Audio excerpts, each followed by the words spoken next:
जय बाबा दी, जय बजरंगबली। स्वागत है आपका मेरे चैनल पूजा विद एस्ट्रोनॉमर में। इस वीडियो में हम बात करेंगे जुपिटर और शनि की युति के बारे में, कंजंक्शन के बारे में, मतलब कि गुरु और शनि की कंजंक्शन के बारे में। अब गुरु और Shani one of the slowest planet माने गए हैं। गुरु टाइम लेता है एक राशि में दूसरी राशि में जाने में, और शनि उससे भी ज़्यादा टाइम लेता है। शनि एक राशि से दूसरी राशि जाने में 2.5 साल ले लेता है। इसीलिए हम कह सकते हैं कि ये एक बड़े बूढ़े हैं।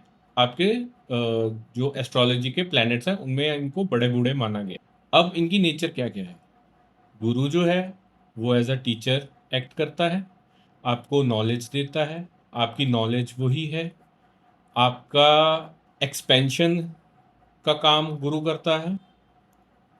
और बहुत सारी ब्लेसिंग्स जो हैं वो हम गुरु से देखते हैं, जैसे कि शादी का होना, उसके बाद प्रोजनी बच्चे का होना, ये भी हम जुपिटर से ही देखते हैं, गुरु से ही देखते हैं।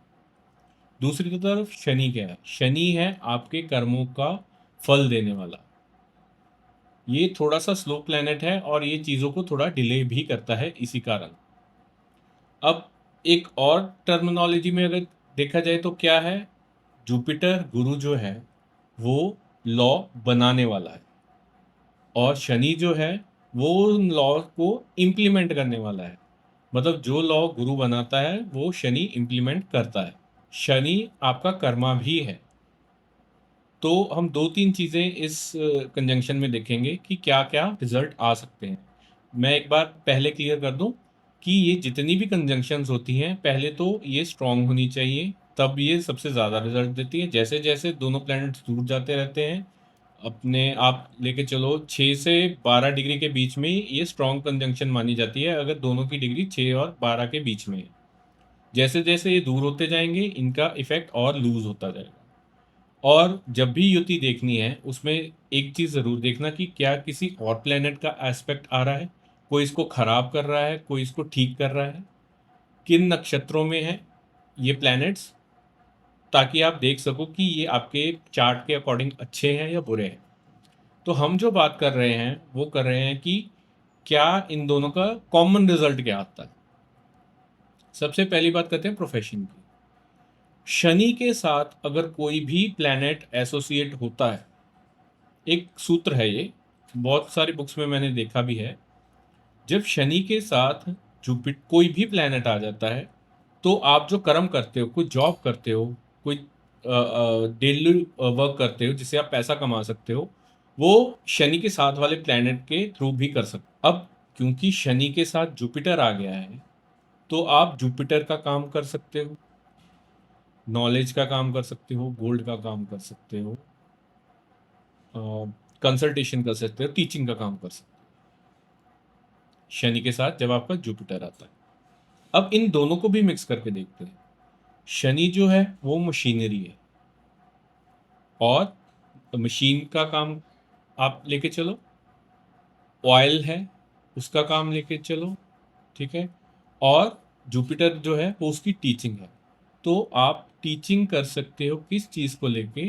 टीचिंग आप कर सकते हो किसी मशीनरी को, बायोमैकेनिक्स को लेके। बायोमैकेनिक्स में क्यों कह रहा हूँ, क्योंकि जो जुपिटर है वो आपकी माइक्रोबायोलॉजी को भी या बायोलॉजी को भी डिफाइन करता है आपकी बॉडी में। तो आप मशीन प्लस सैटर्न को लगाओ तो वो माइक्रोबायोलॉजी का भी काम कर सकता है। शनि के अकॉर्डिंग दोनों को मिक्स करके काम हो सकता है। अब एक इनकी नेचर है, जुपिटर जो है वो एक्सपेंड करना चाहता है, ब्लेसिंग है, वो अच्छा करना चाहता है।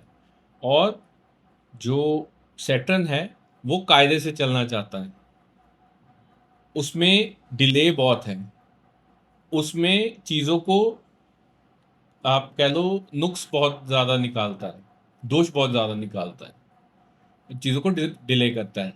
जुपिटर एकदम से रैपिड करता है एक्सपेंड करने को, और सैटर्न उसको डिले करता है। तो ऐसे इंडिविजुअल्स में हमेशा एक टग ऑफ वॉर उनके माइंड में चलती ही रहती है, थोड़े से कंफ्यूजन में ही रहते हैं, और ये चाहते हैं कि जो काम हो वो हमारे अकॉर्डिंग हो। ये डिसिप्लिनरी बहुत होते हैं, डिसिप्लिन चाहते हैं, और इनके खुद के सेट ऑफ रूल्स बनाए हुए होते हैं। आपने घर में देखा होगा, कोई बड़े बुजुर्ग ऐसे होते हैं जिनको होता है कि सारा का सारा घर मेरे अकॉर्डिंग चले, मैं जैसे जैसे बोलूँ वैसे वैसे ही काम होना चाहिए। नहीं होता है तो ये गुस्सा बहुत करते हैं, चिड़चिड़े बहुत हो जाते हैं कि मेरे अकॉर्डिंग काम क्यों नहीं हो रहा है। ये भी डिपेंड करता है कि दोनों में से लोअर डिग्री का कौन सा है। मैं लोअर डिग्री क्यों बोल रहा हूँ, क्योंकि कभी भी युति में जो लोअर डिग्री का होता है उसका सही ज़्यादा होता है, उसको हम स्ट्रांग मानते हैं उस युति में। अब मान लो अगर तो शनि स्ट्रांग है, जुपिटर नहीं है, तो पहले फीचर्स जो आएंगे वो शनि के आएंगे। मतलब कि डिलेपन, लेजीनेस, ये चीज़ें आएंगी, और उसके बाद वो रूल्स या एक्सपेंड करने की कोशिश करेगा, पर शनि डोमिनेट होगा। अगर जुपिटर स्ट्रांग है तो उनके सेट ऑफ रूल्स बहुत ज़्यादा उनको होगा, और बाद में उनको इम्प्लीमेंटेशन का होगा। अब ये भी डिपेंड करता है कि ये युति कौन से हाउस में आती है। मान लो ये युति 5th हाउस में आती है।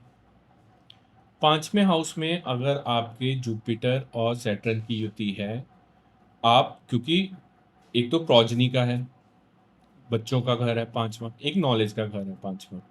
नॉलेज आपको अच्छी होगी, आप नॉलेज गेन भी करना चाहोगे, पर क्योंकि शनि है इसमें तो वो उस नॉलेज को लेने में डिले करेगा, आपको कोई ना कोई प्रॉब्लम आती रहेगी जब आप स्कूल में होगे या कहीं भी होगे। तो उस चीज़ को हैंडल कैसे कर सकते हो, क्योंकि शनि देता ज़रूर है, डिले देता है। अगर आप पूरे कॉन्फिडेंस के साथ करते रहोगे करते रहोगे करते रहोगे तो आप उस पढ़ाई को अच्छे से कर सकते हो सकता है कि ये जो कंजंक्शन है ये आपको प्रोजनी में डिले भी करे, बच्चे होने में डिले करे। और ये वाली जो कंजंक्शन है फीमेल्स में अगर है तो प्रोजनी के बाद ये आपको लोअर एरिया में फैट ज़रूर देती है, लोअर स्टमक में फैट ज़रूर देती है। एक और एग्जांपल ले लेते हैं, अगर ये 7th हाउस में, क्योंकि जुपिटर शादी का कारक है, 7वां हाउस भी शादी का कारक है। अब शादी, जुपिटर कहता है कि अच्छे से करो, अपने पार्टनर को टाइम दो, अपने जो मैरिज है वो अच्छी चलाना चाहता है। बट जब शनि आ जाता है बीच में तो इन्हीं चीज़ों में डिले करता है। वो क्या करता है, नुक्ताचीनी करने लग जाता है, कुछ ना कुछ अपने पार्टनर में कमियां ढूंढनी शुरू कर देता है। अब ये लोग प्यार भी बहुत करते हैं अपने स्पाउस को, ऑन द अदर हैंड उनमें से कमियां बहुत ढूंढते हैं। जैसे मैंने पहले बोला कि ये टग ऑफ वार इनके माइंड में चलती रहती है, और ये डिपेंड करता है कि इन दोनों की युति में कौन सा स्ट्रांग है कौन सा वीक। अब अगर काल पुरुष की कुंडली के हिसाब से बात करें तो आखिरी के 4 जो हमारे घर आते हैं वो इनके अंदर ही आते हैं। आपका 9th house, 10th house, 11th house, 12th house. तो ये चारों का रिजल्ट भी आपको दोनों में मिलेगा। जुपिटर क्योंकि 9th लक है, 10th सैटर्न है, तो ये लोग जो होते हैं ये अपने काम के प्रति बहुत ज़्यादा सीरियस हो जाते हैं। इसी कारण कभी कभार ये अपनी स्पाउस को कम टाइम दे पाते हैं, क्योंकि ये काम में बहुत ज़्यादा बिजी होते हैं, दोनों का कॉम्बिनेशन। और एक चीज़ और लेके चलो, एक कॉम्बिनेशन और है 11th जो आपके गेन्स का है, और 12th जो कि फॉरेन हाउस का है, एक्सपेंडिचर भी है, फॉरेन लैंड का भी है।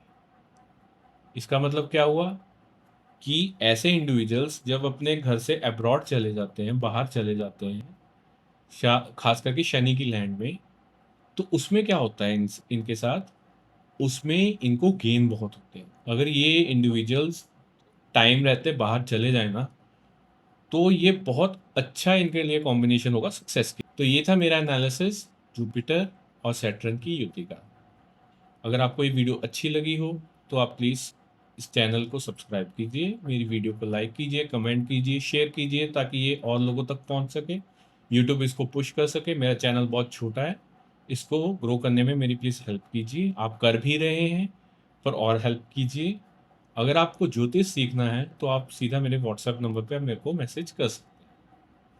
मिलते हैं नेक्स्ट वीडियो के लिए, तब तक के लिए जय बाबा दी, जय बजरंग।